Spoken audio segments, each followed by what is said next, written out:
Hello and welcome to the Arts Exchange, the Power of Words author panel. My name is Teresa Davis. I am your host and I am the literary director for the Arts Exchange. And we have so many exciting programs happening. Please make sure to check out our website, artsexchange.org, for all upcoming events. I'm excited about our event that's coming up in June.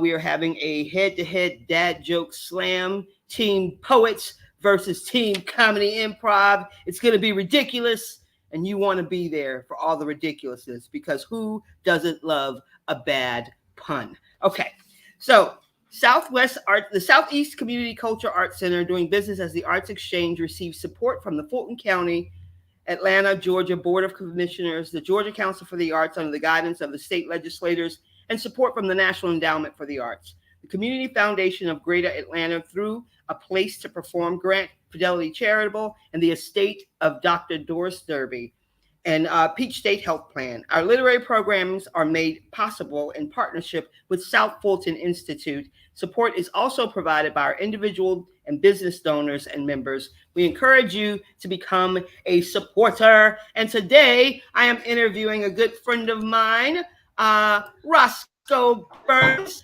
from Virginia, and the inaugural poet laureate of Richmond, Virginia, I do believe, sir. Yes. How are you this beautiful, beautiful Sunday afternoon? I'm feeling great, and I'm just like honored to be a part of this. I'm so excited to have you. When I started doing this, I was like, all my friends are becoming poet laureates. I want to interview all of them. Yeah, but y'all be busy. It's like, oh wait, that's an actual job. Yeah, it does. It definitely keeps you busy. Yeah. So I'm gonna ask you some questions. First of all, how did you live your best pandemic? That's a question that I ask everybody because, times were rough there for a minute. I don't know about you, but I was going through it. What did you find out about yourself during that time where you had to actually sit with yourself? I learned that I can take my family in doses. No. no, but seriously, so it was a bit of a roller coaster ride because at the beginning of the pandemic, I had a lot of projects that I was working on that didn't need me there like in person. Right. So I didn't really miss a step with some of that.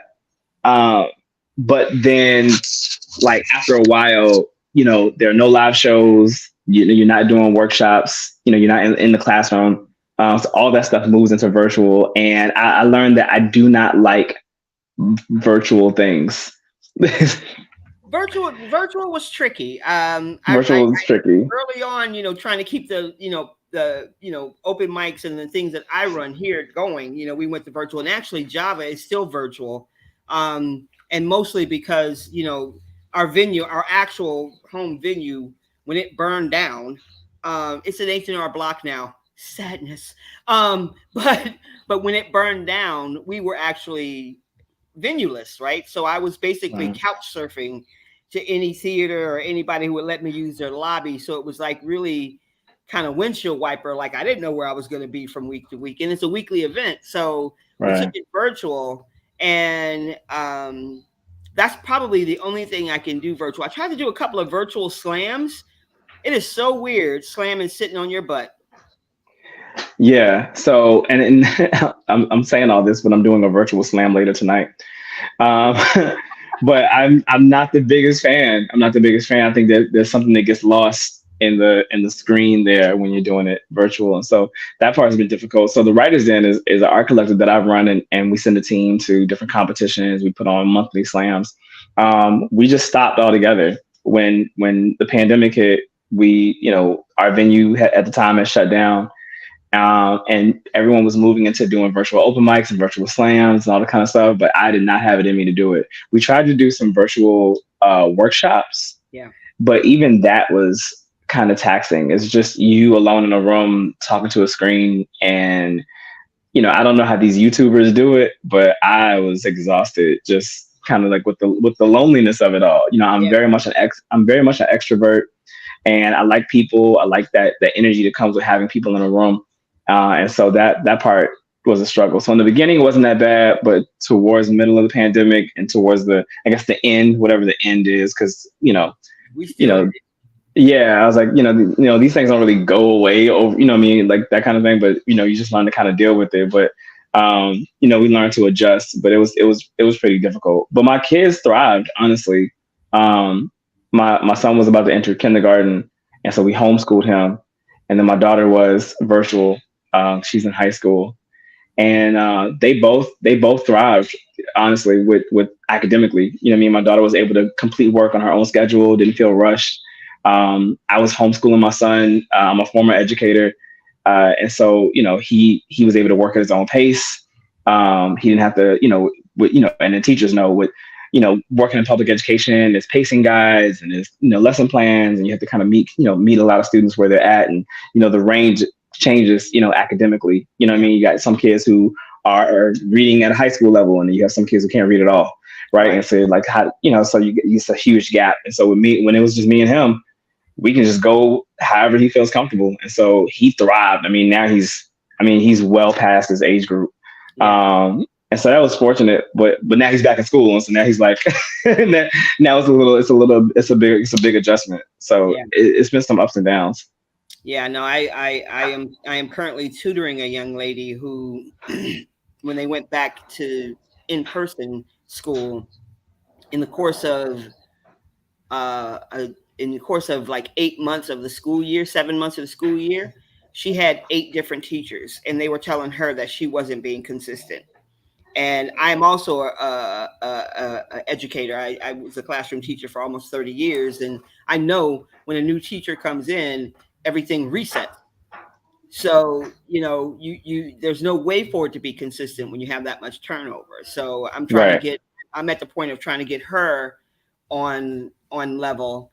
And it's so interesting. I mean, when I went to school coming up, and we learned phonically. Did you learn phonically how to pronounce words? Yeah. Phonically?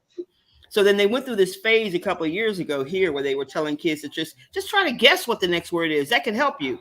So, but no. And so now all of a sudden they're like, hey, you know what would be a great idea? Phonics. We should teach phonics.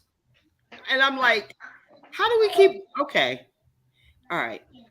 Well, we know. Yeah. How So, many poets do you know who were also educators? Most of the poets I know were also yeah, a lot of the poets I know are educators. What do you think that's about? I don't. That's a good question. Sometimes I feel like sometimes it's kind of like the what came first, the chicken or the egg. Sometimes I think that you just happen to get teachers who are into poetry, and they stumble across this community, right? But then sometimes I feel like you get people who are really excited about writing and like creative writing, and when they want to continue to work in a space like that, education seems like the first go-to. Right. You know what I mean? So I think I don't know which one comes first all the time for some people. I know I fell in love with poetry first, and then I realized later I had a knack for education. So and I love working with kids and the whole nine. So I stumbled. I started out as a substitute teacher. So I kind of stumbled into education, and then realized that this was fun. This was something I was pretty good at, and then and I just kind of leaned into it. And so I was like, well, how do I combine these two things that I really enjoy? And boom, I'm teaching poetry, or I'm teaching English. I taught English for a little while. I taught middle school math for like a year. I filled in whatever gap Henrico County Public Schools needed me to fill, because the turnover rate here is ridiculous. Yeah. And they're like, hey, Doug, do you know any? Do you want to teach? Do you want your own classroom? Because I started out like I was a substitute teacher first, and then I was a teaching assistant, and then I was a reading specialist. And so they were like, do you want your own classroom? Would you like to have your own classroom? And I was like, sure, I guess. Yeah, I'll do it. And so there I was. And then like 3 years later, I was like, nah, I'm good. No, I'm gonna just teach the kids to read. I'm okay. Yeah. It's a lot. It's interesting because I think that one of the things I learned about myself during the pandemic is like, I'm a teaching artist now. I was a classroom teacher for 30 years, and then I got out of teaching and threw myself into my poetry. But I Same started here. writing poetry when I was a teacher. Like my students knew Oh, they would be like, "Ooh, she real quiet. She writing a poem. Let's be real quiet, and we won't have to do math." So they got to learn my moods a little bit, and so wait, you um, taught math? I taught all subjects. I taught at a small private school, so I had my Gotcha. classroom maxed at 14. So I got to weigh Oh, way too much about these kids and their family life, and whew, honey, stories I could tell. Um, but so and I like that part about having such a small group, so that I can make sure that everybody succeeded, and I could actually meet them where they were. I walk into these classrooms as a teaching artist now, and it's like you got 25 to 30 children in here. There's no way you can meet everybody where they are. Some of yeah. the kids are going to get drugged where you think they should be, right? Um, so I ended up having to um, adjust that. But what I learned from the pandemic was I'm an extroverted introvert, right? And so my what was keeping me able to work with adults was working with children. So when I couldn't work with Uh, children, the adults were like getting on my nerves. And I was like, I have to be able to go into a classroom in order to function around adults. It's like a balm, You go in, yeah. you get to teach something that you love. There are no wrong answers. The kids don't feel stressed out, right? And it's just, ah. And then you go to adults and they start complaining. What? Okay, I'm gonna stop with that because I'm gonna get myself in trouble. Um, No, no, I totally understand. And you had kind of a non-conventional like teaching trajectory. And so I went from being a sub to teaching assistant, and then I've always worked in alternative schools. So it's always kids who have like been kicked out for like drug charges, violent behavior. They got warrants. They got a court date next week. Like it's always those types of kids. I loved it. I actually never wanted to leave it. So even when I had the opportunity to go to like a regular comprehensive school, I turned it down. Like I wanted to stay working in alternative education because these were always kids that people gave up on, right? They just had no tolerance, no patience for them. And they were also kids I understood. Like I wasn't like super, super reckless as a kid, but I was a fighter. I got suspended a lot. Like I understood being angry and in high school, being angry in middle school. And so I was like, I get some of this isn't your fault. You know what I mean? Like you're kind of a product of your environment. So you need teachers like that, honestly, like that can kind of understand where some of these kids are coming from. Like, and I was at this one school for a total of about 5 years and had my own classroom for 3. And there was a new, there was a brand new staff pretty much every year. These new bright-eyed, bushy-tailed white teachers would come in thinking this is going to be like Dangerous Minds and they was going to be like, changing the world. And then they get ran up out of there because these kids are too, saying a little too much for them. And yeah, so they're like, it's not your time, Michelle Pfeiffer, not. yeah, it made them nervous and they had a hard time. And so like, sometimes these kids just need somebody who's going to be pretty assertive with them and confident, you know what I mean? And understand, where they, who they are and where they come from. And so I loved working with that group. So my entire educational career, like that's the only group that I've ever worked with. But it got exhausting because the other side of that is like a lot of the politics that go into education, right? And especially in alternative schools where they know the kids are pretty much, this is their last little stop before prison.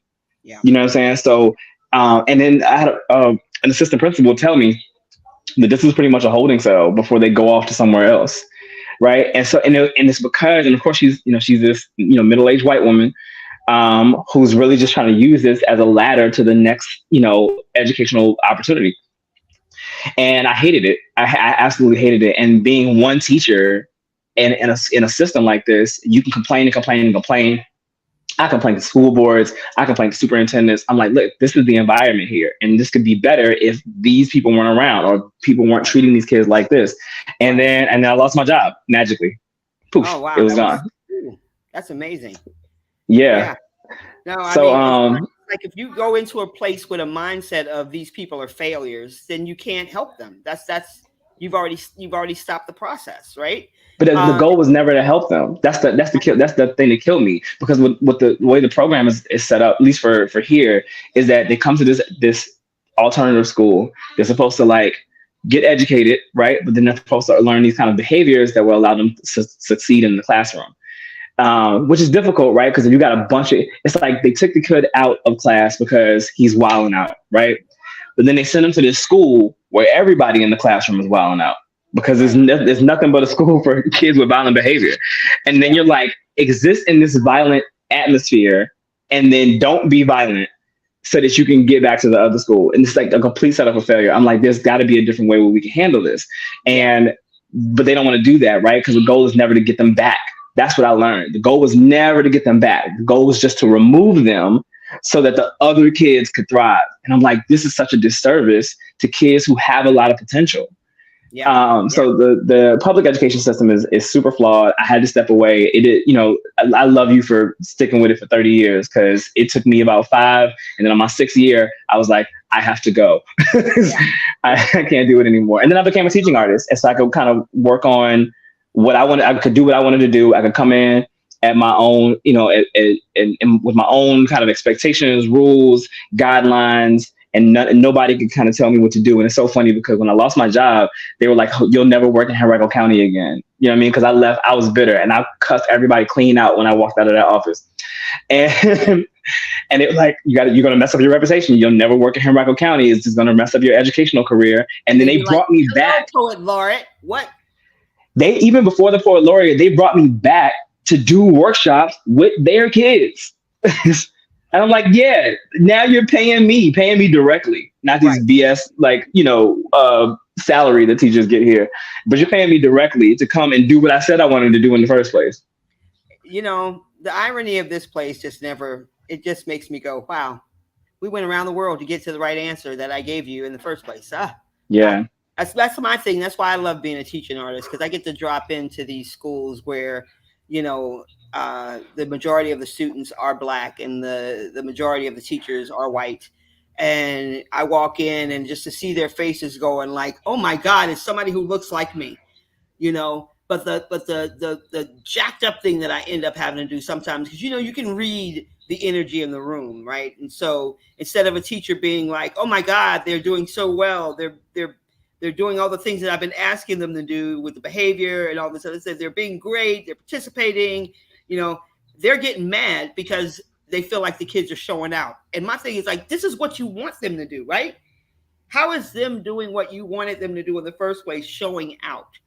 So when I can feel that a teacher is going to totally punish them for behaving while I was there with them for an hour and a half, I end up having to do performance art with the kids and being like, hey, give your teacher a round of applause for letting me hang out with y'all today. And maybe she'll let me hang out with y'all again. And then I'm like, now you be an asshole. And I didn't say that curse word just then. And punish them when I leave after they just propped you up, right?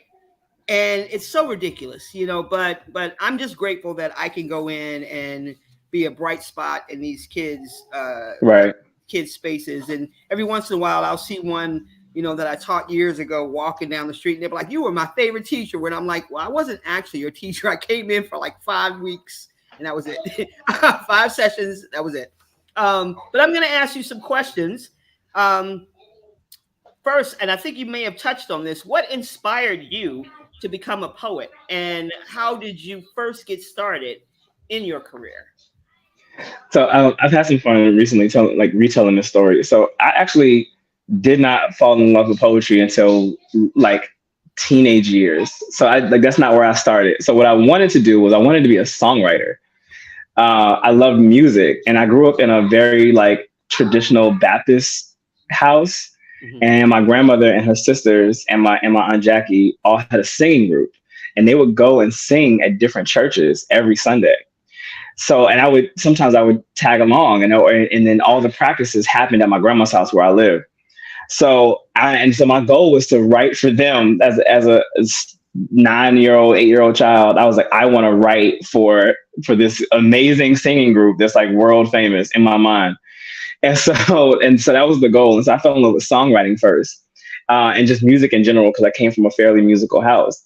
And then from there, like I got put on to like just other genres and other form of music. My grandmother and my aunts and all them, they had a bunch of vinyls. Like they had Temptations and they had Commodores and James Brown and They even had like, that's the Bill Cosby, and they had Delirious on vinyl and all that. So like I got exposed to all these different genres and all these different like, forms of storytelling, and I fell in love with that. And then poetry actually didn't come until later. I learned about I learned about all the old dead white guys first, and then come Black History Month, then you learn about two people, and that is Maya Angelou and Langston Hughes. And so I was like, oh, okay. I was like, okay, Negroes do this too. That's kind of cool. And so then I fell in love with that, and I found more Black poets, and I thought it was a really cool form of storytelling. So then I was writing, lyrics to songs, and I fell in love with hip hop. So I was super into hip hop. I was a huge Outkast fan, and I mean, like obsessed. When I found Outkast, in particular, because like when I got introduced to hip hop, it was all like New York rappers, right? It was Rakim, it was Big Daddy Kane, later down the line, it was Wu-Tang and Jay-Z and all that kind of stuff, right? And so I only knew of one other like Southern group, and that was Ghetto Boys. I didn't really know of anything else. And so then I saw Outkast, and I was like, these they sound like me. They talk like me, and the culture wasn't that different either. You know what I mean? Like the culture in Richmond and the culture in Atlanta around like the 90s, it was, it was Impalas, it was Cadillacs, it was big rims, it was flashy suits, it was kind of church culture turned pimp culture, you know what I mean? Bright suits, you know what I mean? Like flashy, you know what I'm saying? Like it was very parallel. And I was like, oh no, this speaks to me. And so then I became obsessed. I became obsessed with Outkast. So then that kind of changed the game because they were poets. You know what I mean? At the end of the day, when you think about like Spodioti Dopalicious Angel, like they just spitting a poem. You know what I mean? It's not even like it's not even to the cadence of the bass line. You know what I mean? Like they just talking. And I was like, oh, you can do this? You can do this on a song? So I was like, changed my whole perspective. And then I fell in love with some other like rappers that kind of lean more into poetry, like Common and all that kind of stuff, right? So then fast forward to high school, I'm writing more often, but I'm not sharing. And sometimes it's lyrics, sometimes it's poems, but either way, it's in my notebook. I had a teacher in my junior year, shouts out to Miss Gardner, who I will forever give credit for my poetry journey. She loved spoken word. She was going to open mics. She loved that kind of stuff. And so she would do these poetry cafes, and she would do poetry assignments in her class. And so I would share my stuff with her. She was the one who was like, this is pretty good. You should do more with this. And she's the one who really gave me the push to like start sharing more. Like she did these poetry cafe things in the library, and it would be like very Love Jones, snappity snap, snap, snap. And so I got a chance to like share the poems, and she was like, yeah, this is it. Like you should do more stuff with this. And so that gave me like the kind of put a battery in my back, and I was like, let me find what these open mics are, and let me find this, and let me find that. So by the time I graduated, that's all I was on the hunt for, was more places where I could like perform. And then I found some open mics nearby, and I never looked back. Yeah. No, that's beautiful. Yeah. I think that, so I actually avoided being a poet because both my parents were poets, and, it was like, I was always the kid who was like, all right, you're going to learn this poem. We're going to this protest rally. You're going to perform this poem. And I'll be like, dang. So I really avoided, I tried so hard not to be a poet, so hard. And then when my father passed away, the last conversation I had with him, he told me I was trying to disappear, but he could see me. And after he passed, that's actually the poem that I won WALPs with. I finally was able to talk about that last conversation with him and why I started performing and just being seen, because I decided it was like, I'm not going to be invisible anymore. I'm gonna go out. And so after that conversation and after the memorial service, I just was like, any open mic I can find, I was there. Just trying to just being visible. And so and the first place I went to was Java Monkey. And and then 17 years later, I ended up being like taking it over and running it, myself. But like, yeah, that it's for me, it's like this symbiotic relationship. And as an educator, you learn early, I think, that we all share similar stories, but everybody is not going to be brave enough to tell that story, right? Right. And so for me, poetry is about that connection, because if I do this poem and it connects, and it turns into a conversation, I feel like I've done a job, right? That some good has happened from this. And it's so interesting to be like in a whole nother state, and connecting with people who don't look like you, who don't sound like you, but we all have a shared humanity. And I really believe in that, and then and I think that these times are like kind of pulling us back to finding what that humanity is, and Yeah. actually embracing that humanity.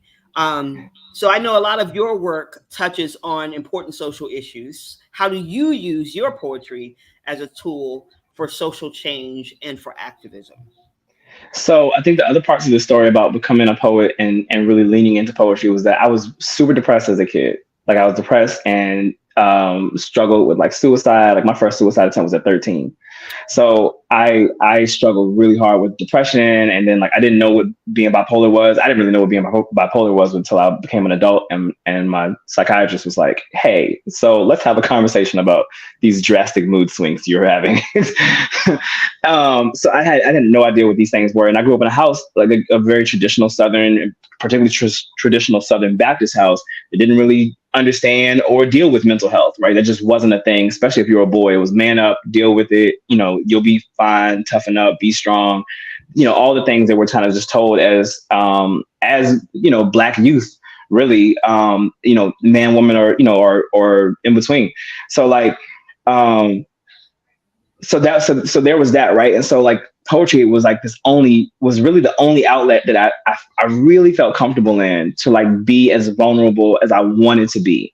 And so and again it stayed in my notebook for a really long time until I had a teacher that was like, no, this is good, I support this, you should do more with it, right? And that validation was necessary for me at the time, being 16 and feeling kind of alone in all this. Yeah. And I think that's kind of the I think that's kind of what resonated with me. It's like I did feel alone in this, and then sharing it, you started to find a community of other artists, other writers, other people who are like, oh no, like I understand exactly what you're going through. I too had a similar experience, and you feel less alone in the world, right? And what I think poetry has been great for, spoken word in particular, has been about going out and building these connections, right? With people that you may have never met any other way. And you're going out and building these connections, and they feel a little less alone in the world, and you feel a little less alone in the world. And that makes your lives just a little bit better.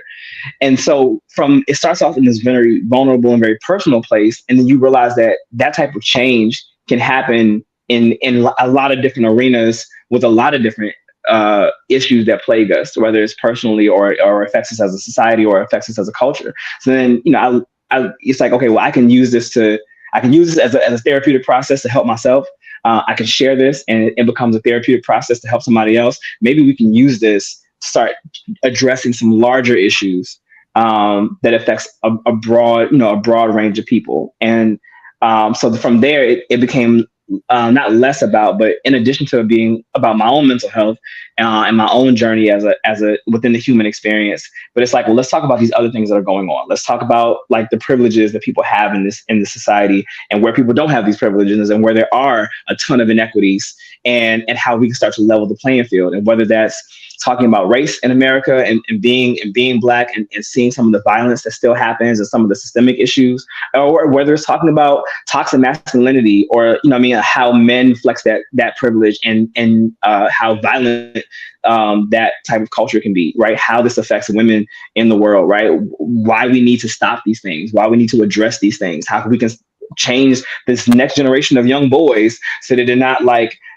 harassing assholes when they come of age. So like, so I've used that now to like kind of touch all these topics, and they're all things that are important to me. Like I'm not phoning it in. This isn't, I'm not doing this for the views or the money, obviously, because I am still like, I'm up here, I'm still broke. Okay, I am still I am still paycheck to paycheck. So obviously it isn't for any of that, right? Just having these platforms though helps it gives a space for these difficult conversations, but difficult conversations have to happen in order to find solutions, right? People have to be a little uncomfortable because they're only uncomfortable really when they're finally kind of hit with something that applies to them. right? And it's like it's the old adage, it's the hit dog gonna holler kind of thing, right? So when they're finally hit with something that does apply to them, where they have had some level of privilege and they haven't had to think about all these other issues that comes along with it, now they have to address it. They have to deal with it internally, or they may be willing to have the conversation out loud, right? And whether that's they're met with whether it's them being defensive or whether them being open to it, they're going to address it. But that gives the space to have these conversations and then start to kind of mold or kind of shift us in a different direction that's more positive and more equitable for all people. Yeah. So now I know that you, as far as your work is concerned, I know that you have taken part of a project and created kind of like this stand-up comedy, but storytelling and all the things called Traumedy, right? Can you tell us about that, and also where we can support you in viewing that? So if you want to watch Traumedy, it is available on a bunch of different streaming platforms, but mainly Amazon Prime and Tubi is the easiest way to find it. But you can Google search it; it'll pop right up. And so there's a ton of platforms that is on now. But watch it on Amazon Prime because that's how I get paid. Word. So I'm so proud of this project because I fell in love with comedy probably around the same time I fell in love with poetry. I love storytelling. And the first time I saw Def Poetry, my mom introduced me to Def Poetry. I mean, Def Comedy Jam. She did introduce me to Def Comedy Jam probably when I was about 8 or 9 years old, and it might have been the best and the worst thing that she ever did because these comedians were raunchy and like no holds barred. I mean, it was crass language, and some of them hit on like very like important topics, and they found the funny in it. And I thought it was always wild to kind of see that, right? To kind of take something like racism, you know what I mean, or just the racial differences in America, and find ways to make people laugh at it and bring some levity to it. And I always thought that was absolutely fascinating. I saw Bernie Mac for the first time and I was like, you can do this on stage? Like that's wild to me. That's crazy. And so I fell in love with comedy. I'm still in love with comedy. I will sit and binge watch stand up for hours upon hours. I had always used comedy a little bit in sets when I go and do features, just to crack a couple jokes in between the poems, because the poems get kind of heavy, right? And so you don't want to leave people there all the time. So it's like, well, let's make a little joke. Let's lighten the mood a little bit, and then let's get back into the heavy stuff. And so there was a rhythm to that. And my homegirl, we've been friends for 15, almost 20 years now, and I call her my big sister, and she was like, you should do that, but like make it make it a thing, like just like make it like a whole thing. And I was like, I don't know. She's like, we should film it. And I was like, I don't know if people are gonna get it. I don't think people are gonna understand it, but it worked, and we were able to put it together. And then the whole thing focuses on mental health, in the Black community, my personal journey with dealing with depression and suicide ideation, and all the coping mechanisms, healthy and unhealthy, that we use in order to navigate through these things, particularly when we're not able to talk about it. And how that affects me personally, how that affects my family, then how that affects us as a culture, because boys don't really get to talk about mental health and being depressed, right? We don't get to have those vulnerable moments, right? Because we're just told to be tough all the time.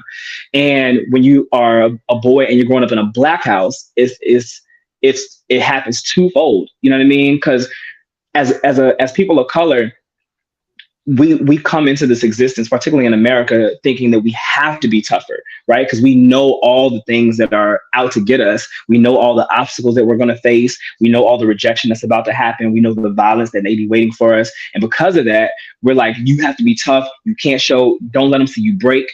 You know what I mean? Don't let them see you sweat. You keep it on, and you keep it on all the time. And so we wear that all the time, right? We wear that almost like a badge of honor. The trauma too, all the trauma that we come from, we wear it like a badge, right? I've made it through all of this. I'm tough. You know what I mean? Like we wear that all the time. So it's like, well, how do we start to unpack this? How do we start to kind of take off these layers where we don't feel like we have to be so stoic or so angry all the time, and allow us to access the full range of what it means to be human, right? Because it can be, wearing all that can be dehumanizing, right? You're supposed to be, you're supposed to be superhuman, right? But sometimes I don't want to be that. Sometimes I just want to be a regular person with regular emotions, and I want people to understand that and give me grace and give me space to be those things without any threat and without any judgment. So Traumedy addresses all of that, and it's funny, and there's some light moments where you can laugh at it because we've all been there, we've all thought these things, and there's some very dark moments too where you're like, oh, this is heavy, or but I understand, you know what I mean, like. So I think that we figured out a format that really works for addressing some very difficult topics, and I'm very proud of the project. Yeah, no, I get that. I remember this is like a very distinct memory of mine where the first time my daughter saw me cry, because that was that you're the mom, you're holding everything down, and the first time they saw me cry, I think they thought I was dying because they'd never seen it before. And Oh so wow. it freaked them out on a whole nother level. And that's when I seriously had to have, and they were like 5 and 6 years old, 4 and 5 maybe. And I would just remember being like, wow, I've just given them something that's probably traumatic to them because they've never seen this before. And, then thinking about like, I go in my room and I close my door when I cry, or I cry in my car, or you know what I mean? I go to the bathroom and cry in the shower, Right. but allowing them to see that I am emotionally checked in. Not that I felt like I was checked out, but I had to be on some level because they'd never Yeah. seen it before. How do you not see your mom cry and you're at the age of 5? Even stub toe, whatever, any of that. So yeah, so I became very aware of, it is not healthy to not let your children know that you feel things, right? And so when I had my son, I was very determined to make sure he knew that if he didn't have to smile all the time, he didn't have to be happy all the time. If you need to cry, or if you need to kick a wall, or whatever you need to do, we need to be able to talk about it, and you can show those emotions, and it doesn't Right. make you less. It makes you human. So yeah, so I appreciate all of that, and I'm definitely going to check it out. I'm going to find the link and stick it in our chat.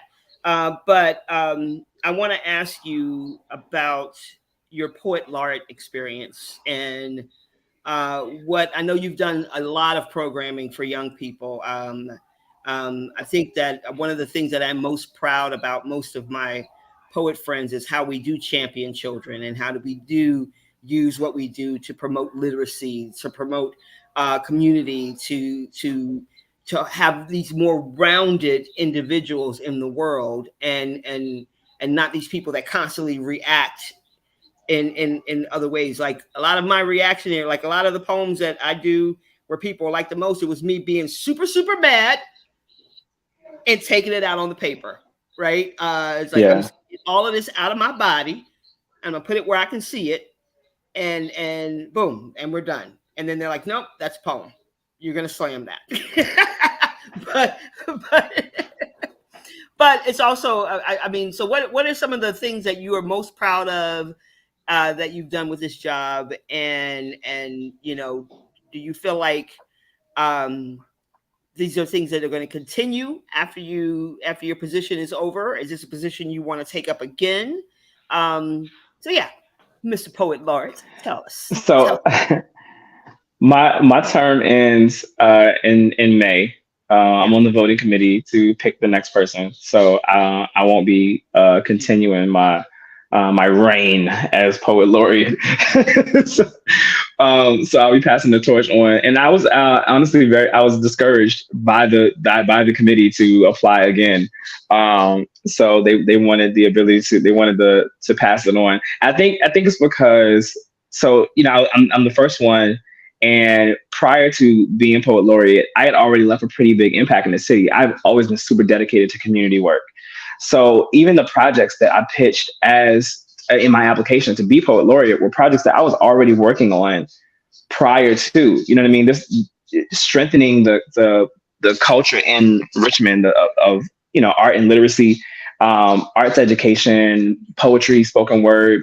That had always been super important to me for years. You know what I mean? Especially coming from a background as an educator. So we did a project, we did a cross genre project with a group called Mending Walls. And that's a group it's a nonprofit, it's a group of muralists that put up these beautiful murals all throughout the city that were based around like social justice. And I knew the guy who started the program, and I was like, oh man, this is so great. Could we add like a spoken word component to this? So for context, they have these QR codes on all the murals. So when you go up to the mural, you can, of course, you can see it, but then you can scan the QR code and you can learn more about the muralist. You can learn more about the project, all that kind of stuff. I was like, hey, can we add a spoken word component to this, include it on the QR code so that people can like kind of see the, like, kind of give voice to the wall there. He's like, oh yeah, that's great. That's dope. And so we have been, in the works trying to figure out like how is the best way to handle this, funding, all that kind of stuff. And then we were able to make it happen not too long after I got the gig as poet laureate. But we were already like spinning our wheels trying to figure out like how to make this happen. And then the other thing, I was talking to Richmond Public Schools about doing a citywide poetry slam tournament, whether it was an individual, whether it was a team competition. And so ideally, I wanted it to be like, look, high school set up these poetry slam teams or have a poetry club or something like that. They form a team. We put a teaching artist in there as a coach, and we have the high schools compete against each other for some bragging rights. Maybe we'll give away some prizes, that kind of thing.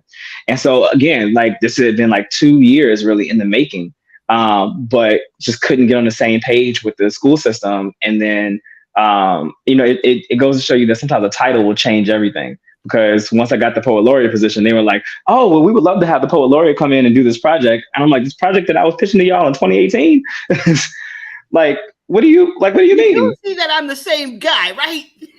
Like, but the city was willing to back it and kind of, and so, but we were able to make it happen. And then we were able to get more workshops happening in the school systems throughout the counties and inside the city. And so that had been my charge. That had been my goal as poet laureate, even, or prior to being poet laureate. And it was just kind of easier to get some of these things done once you have the title on you.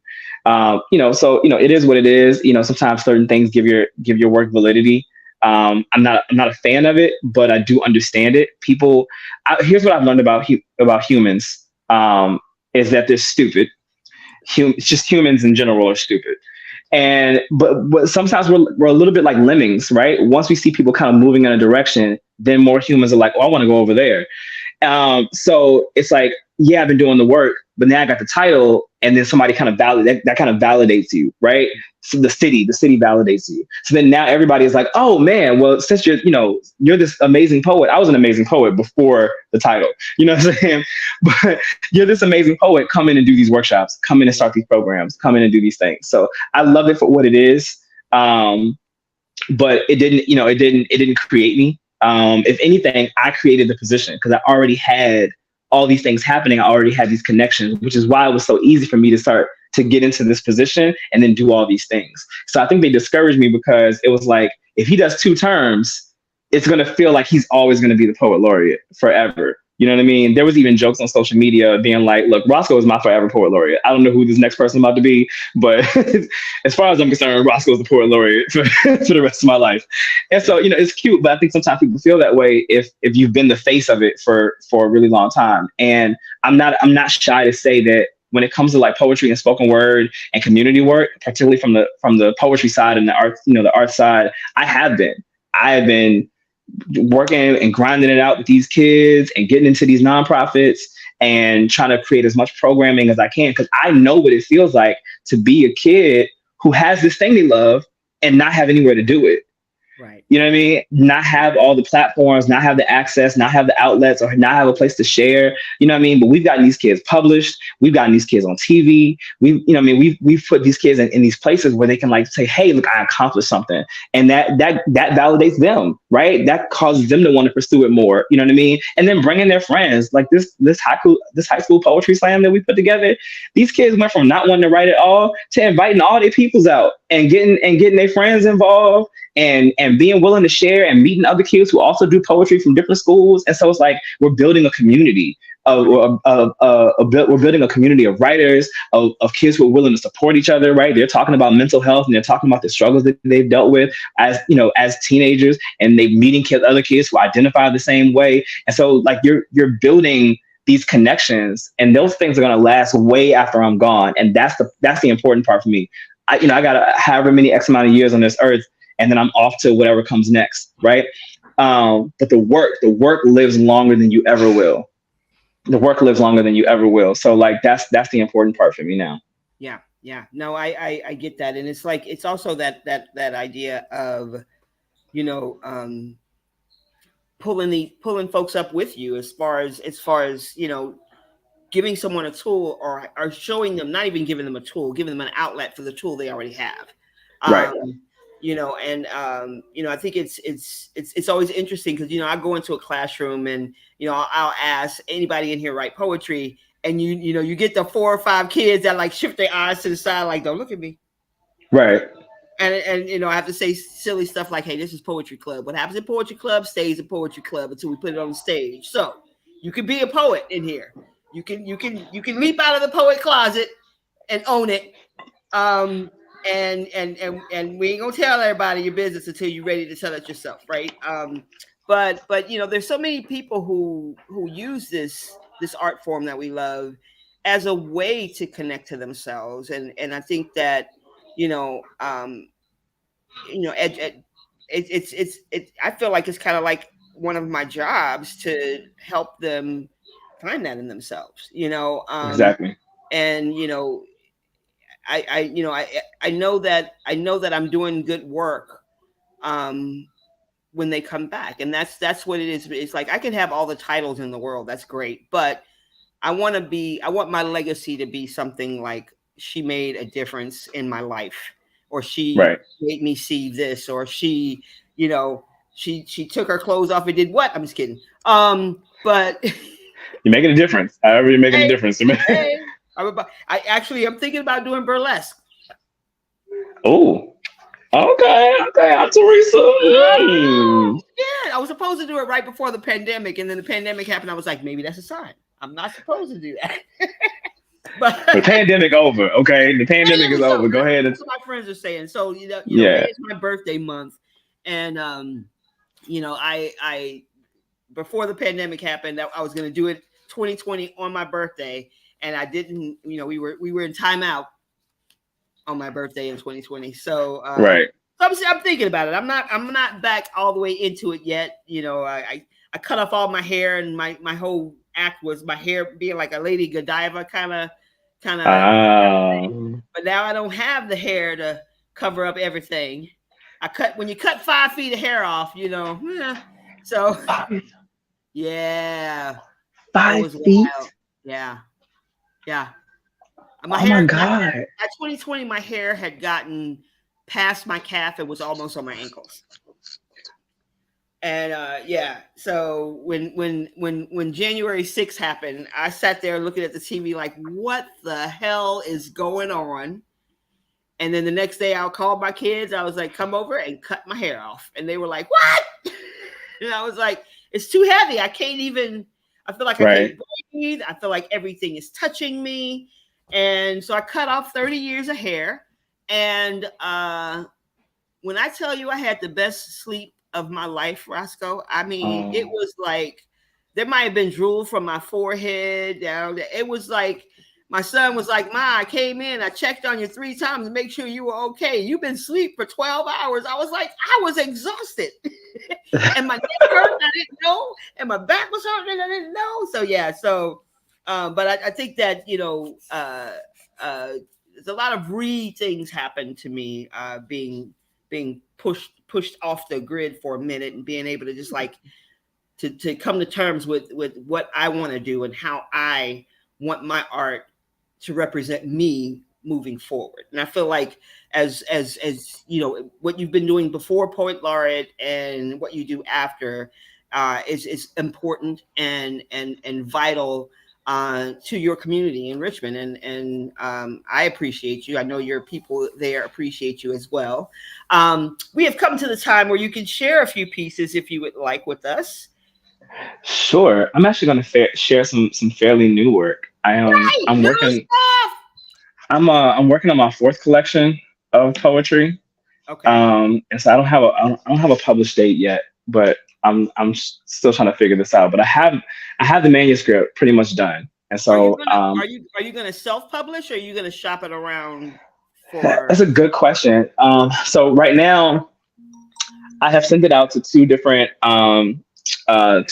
publishing houses, and so we'll see what comes of that. But I am not scared to self publish. Um, I think everyone should do it at least once. Yeah. I self published my second collection because I wanted to know what the process was like. Right? Well, how do you get it from what's inside your head to a book that's in your hand? And I think everybody should have that experience at least once. And then from there, you can decide if you want to, shop your next collection around or whatever. Yeah. But I think you should be hands on with your art at some point in your career, um, because I think it's necessary just to kind of see all the things that are necessary to make it happen. All right. Well, I'm gonna give you the screen. Okay, so I don't get to share this poem often, but um, in the spirit of talking to one of the gods out of Atlanta, I wanted to read this poem because this artist changed my life. So this poem is called "Love You 3000." I stopped arguing over who is the goat to groups that wanted to herd in greatness, but never heard you the way that I did. Of course, you are greatest of all time, but you're better than GOAT. You are hip hop's unicorn, a whimsical anomaly only true believers can see, appearing now only as a guest in song, just to prove you're still real. To be this black man with bars while breaking the bars of expression and identity.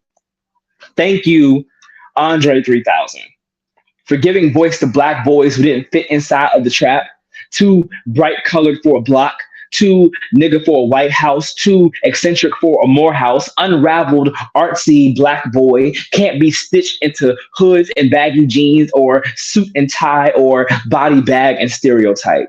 Much rather be turbans and wigs, camo crochet and kilts. I watched my brother bark out the latest DMX hits and grit his teeth in the mirror. I looked at my reflection and attempted to snarl, but my reflection replied with a spodioti dopalicious trumpet. And so brothers that pushed Cadillacs and coke told me I was told me I was cool, but I didn't fit in. Didn't fit into this puzzled existence of thugs and dealers and niggas who carried the weight of society in their clips.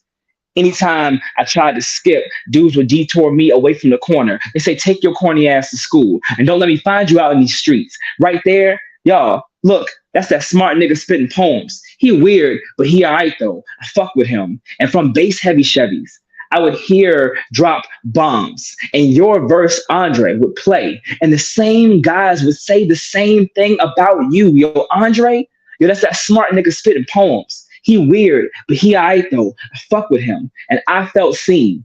I too was psychedelic prints and handmade garb. My hair wrapped up in scribed abstractions in my notebooks, and sometimes the poems would contain the trajectory of a bullet's journey. Sometimes it would be my journey as a bullet from a Cupid Valentino, or a love letter to a heartbreak, or a broken me. Sometimes they would sound like Hamlet. Either way, something would die at the end. My stories felt extraterrestrial among humans, and I found aliens from the planet of Atlanta. And while Big Boy gave us the gritty rip of a staccato pimp, it was Andre that morphed into the awkward palette. Your art of storytelling made me feel like the first frame in a gallery. I played elevators when I was buried by my failures. I played the whole world whenever I felt alone. Roses became the soundtrack to my divorce. You serenaded me back to life softly, as if you played piano in the dark or flute in the airport, a Pied Piper to the outcasted black boys, the God MC, to the hip hop heads without a deity. For me, you have always been the best alive, even when you try to deny. But even if you aren't the one, you are the prototype. And that's that poem. And then I'll read one more for you guys. So this is actually a brand new poem. I actually have no idea what I'm going to do with it.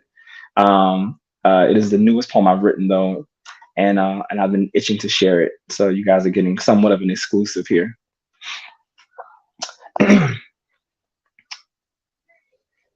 Keloids are considered a dysfunction of a healing wound.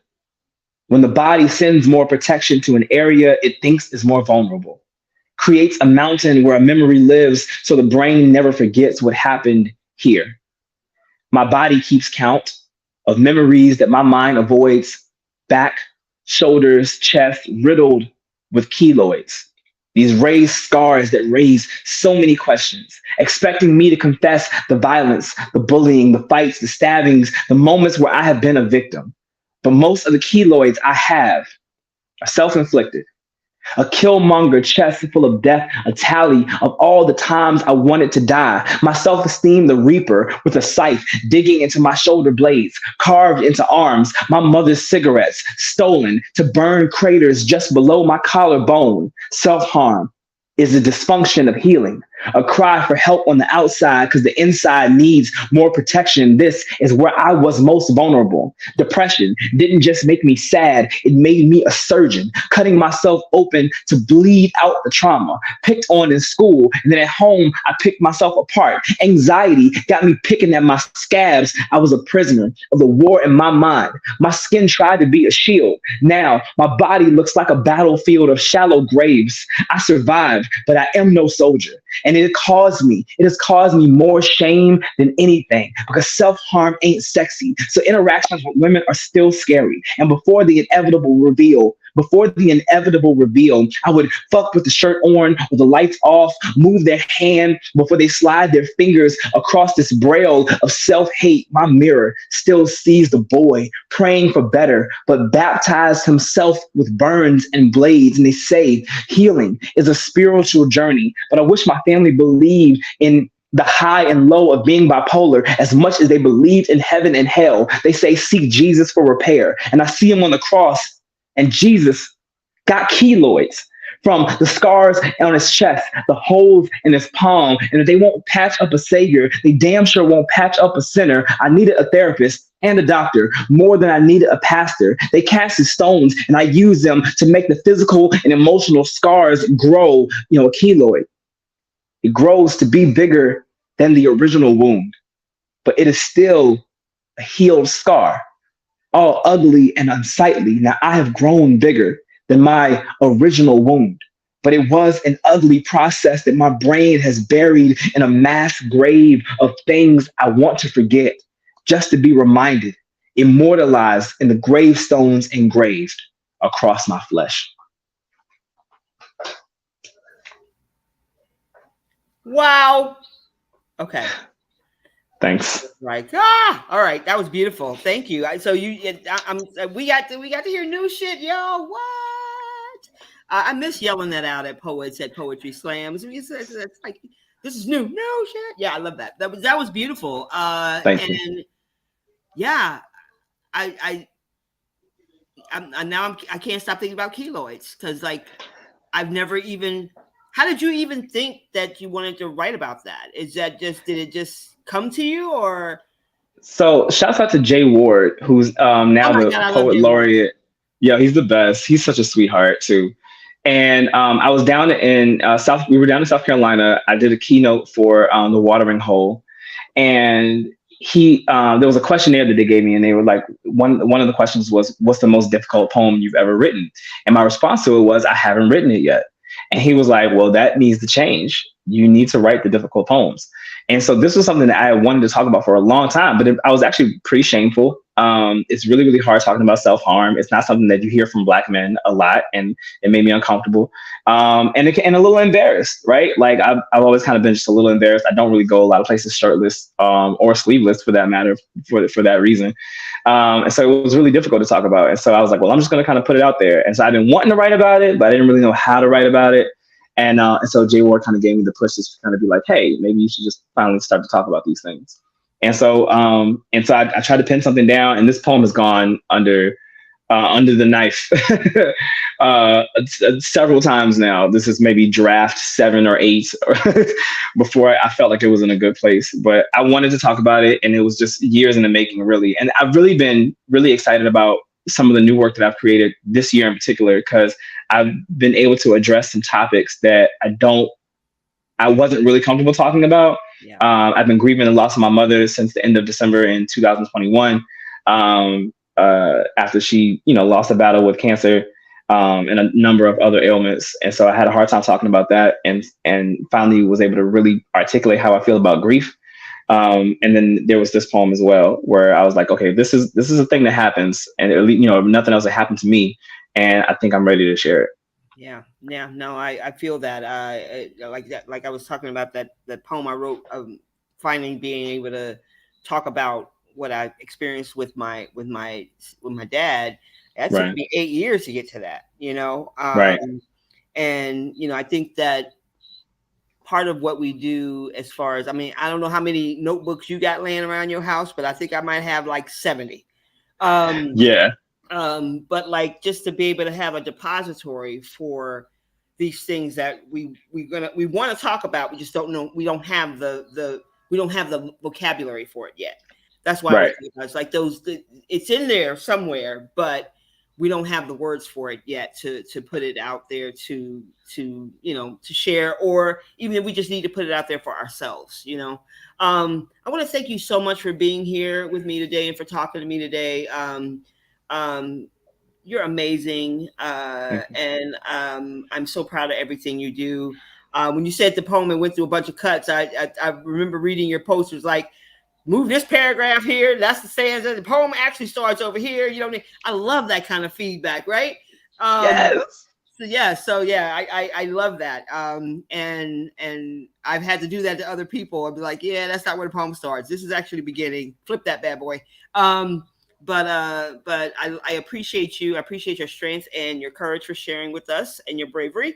Is there any final words you would like to leave the audience with, like some uplifting, something to take into their week? Because we setting them up for the week.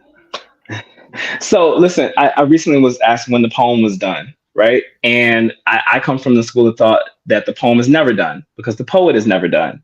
And so there's going to be things that you write down, and you may be in that place now, and that place may change later, right? And so you always get the ability, no matter where you are in your career, no matter where the poem is, how old it is, you always get the ability to go back and be like, you know what, this is not where I am anymore. I'm going to change this. I'm going to change this. I've changed since then. Here's the rewrite. Here's the new version of this poem, or here's a brand new poem that piggybacks where I was X amount of years ago, right? The poem is never done because the poet is never done. So write everything.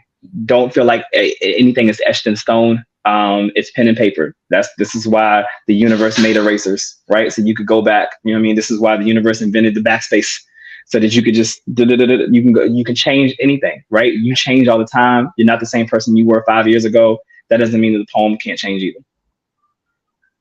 Yeah, no, I love that. That's your new T-shirt. The poem is never done because the poet's never done. I like it. Poet is never done. I like it a lot. I like it a lot. Thank you so much, Roscoe. Wait, I have another question. I wanted to ask you this first, and I didn't. Why the stage name Roscoe Burnems? So Roscoe, I'll give you the short version because I know we're past our time. But Roscoe started out as an inside joke between me and this girl. We're gonna call her a friend just to keep it simple. So between me and this friend of mine, it started out as an inside joke, and then it made its way from a private conversation over the phone, into like being at school together, and her still calling me Roscoe, and so it kind of just stuck. And then at the time, I still wanted to be a rapper, and so I thought that Burnems was hot, and threw that at the end. And then I started using it as a stage name. But then I transitioned away from rapping and really jumped headfirst into poetry. But I had been Roscoe for so long that I couldn't go back to Douglas. So I'm gonna be Roscoe Burnems for the rest of my life now. Hey, no, I like it. I love origin stories. That's awesome. But thank you so much, Douglas Powell, Roscoe Burnems, and. Thank you. There's a much more embarrassing story that I'm going to tell you, like, whenever we have more time together. I'm sure. They tried to sit. I was a very big Seuss file. I mean, when I was younger, like all things Dr. Seuss. Okay, later I found out he was a terrible human being, but I loved words. And as a teacher, the first book I read with my middle schoolers every year was Cat in the Hat because it's one of the first banned books. Um, that they actually asked him to write a book using all these words, and then when he wrote the book, they banned the book. So it's always been a great way for me to start teaching sixth and seventh grade. It's like, we're going to read the Cat in the Hat, and then they're like, Miss Teresa. And then so after I did that for years, people tried to call me Sister Seuss as a poet name, and I was like, we will not be doing that. I will get a tattoo that says that, but we will not be doing that. You will not call me that. My name is Teresa. I resist the nicknames. But thank you so much for being here. Thank you for sharing. And hopefully, I will get to see you live and in person soon. I think I'm starting to get back into the out in the world part of my pandemically inclined experience. And I hope you have a great week. Thank you so much, Roscoe, for joining us. And thanks to Arts Exchange for this program and its existence. And thanks again to South Fulton Institute for partnering with us and being able to bring my awesome friends to the world. Thank you so much, Roscoe. Thank you, all viewers. Thank you. Thank you. Bye. Oh, you stay there, but bye, everybody else.